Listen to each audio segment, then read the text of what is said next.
an Army soldier who died in the Fort Hood attack, was shot 12 times as he charged Major Nidal Hasan, it was revealed Thursday morning during Hassan's court-martial. SBC Frederick Greene, 29, of Mountain City, Tennessee, was identified as the soldier whose gunshot wounds were consistent with him trying to charge Hassan. Dr. Phillip Berran, a pathologist, said. He reviewed photos of Greene's body for the judge before jurors were led into the courtroom. Greene, who was married with 2 children, and was known as the silent soldier around base because he was laid back. He was active at Baker's Gap Baptist Church in his hometown while he was growing up. Glenn Arney, the church's former superintendent and a former co-worker, said shortly after the November 2009 shooting, "I went to church with him, knew him all of his life. He was one of the finest boys you ever saw," Arney said. Greene's family issued a statement shortly after his death that said,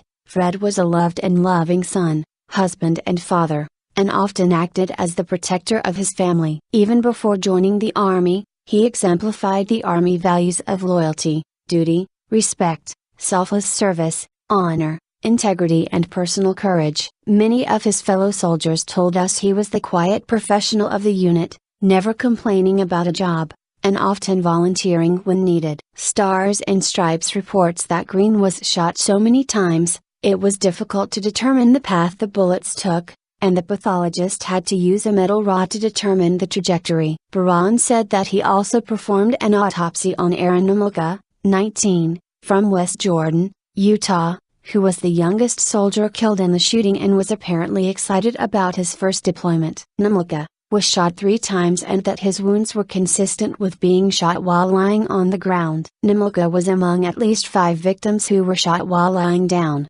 according to testimony from several pathologists this week. Among those victims was the lone civilian killed in the attack, physician's assistant Michael Grant Cahill, who witnesses said tried to charge Hassan during the shootings armed only with a chair. Hassan, who is acting as his own attorney, raised no objections and didn't question any of the witnesses Thursday, which has largely been his strategy since the trial began last week. The Army psychiatrist's lack of defense so far has allowed prosecutors to call more than 60 witnesses, indicating that the trial could wrap up far sooner than the months-long timeline originally announced by the judge. The military defense attorneys who have been ordered to help Hassan during the trial have accused Hassan of trying to convince jurors to convict him and sentence him to death. Hassan has disputed those claims, calling them a twist of the facts, but he recently authorized the release of a report that shows he told military mental health experts after the attack that he would still be a martyr if he were convicted and executed by the government. The report was released by Hassan's civil attorney to the New York Times,